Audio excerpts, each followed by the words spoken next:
let's just hit it first here. Most exciting hire, whether it's ESPN, Amazon, or NBC, who is the person that you want to see the most starting this week on NBA coverage? The one I am most excited for, and I'm frankly a little surprised it took him so long to land a regular job in the media, is Blake Griffin. Blake Griffin is one of those players you heard all throughout his playing career. Like, this guy has an incredible personality. He could be a legitimate stand-up comedian. Obviously, like, he was a major star during his playing days, especially during his time with the Clippers. And so now to put him in the Amazon studio and put him a part of that kind of headlining team, it seems like, with Taylor Rooks and Dirk Nowitzki and Steve Nash, I know is going to have kind of like a rotating role, but to put, Blake Griffin in a position that could position him as, like, I don't know, like the NBA's heir apparent to Charles Barkley down the line. Like, I think it's really a unique spot for him. And he is the one I've been excited about his media career dating back to his playing days. And so I'm just kind of pumped it's finally here.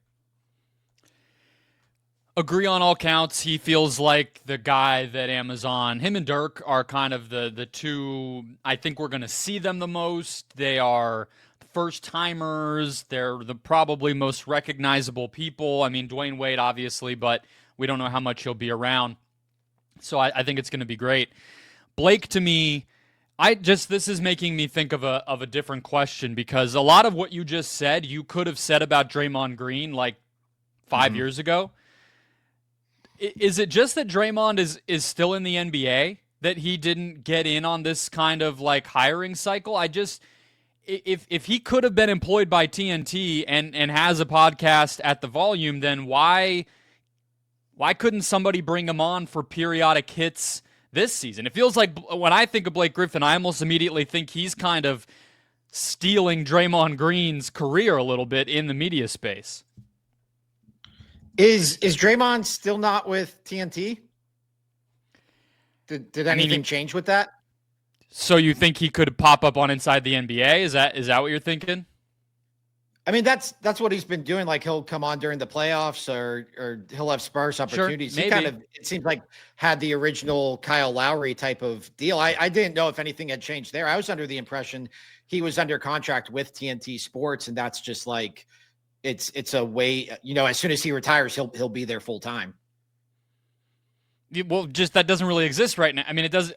Is ESPN going to continue to pay up for Inside the NBA starring Draymond Green and Kenny Smith? Like, that's sort of, I don't know. No one really works there anymore outside of those four guys. So I hope you're right, because I think Draymond still has promise, but I'm not sure. I'll go to Michael Jordan as mine. We'll just talk about the big man right off the top here. I'm not necessarily excited in the way of like, I know it's going to be good. I'm excited to see what we are getting. And we got a little bit of information about that on Monday morning, where NBC announced, Chris Collinsworth had teased it, of all people, last week on the Dan Patrick Show, and now it is basically official that it will be this sort of Inside the Mind of Michael Jordan series of pre-recorded videos, it seems like, where Mike Tirico will effectively interview MJ. And Ben, like,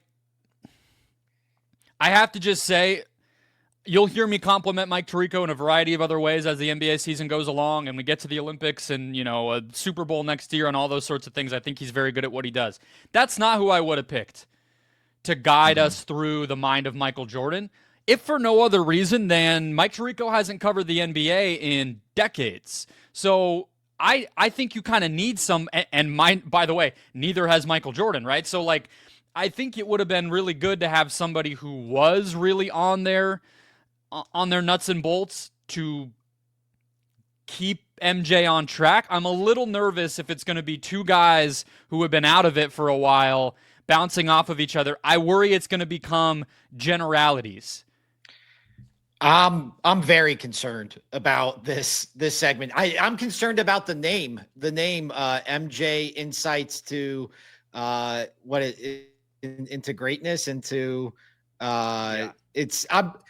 there's nothing about this that makes me think they're going to even be talking about the current NBA. Like, I'm worried this is going to be Mike Tirico interviewing Michael Jordan about like vague, like what's it take to be great, Tom Brady, LFG type of stuff. Like, and if this is a thing where Mike Tirico isn't going to be asking Michael Jordan about like LeBron James, and that's like what I'm monitoring right away is like, does LeBron's name even ever come up? Because obviously there's some sort of schism there.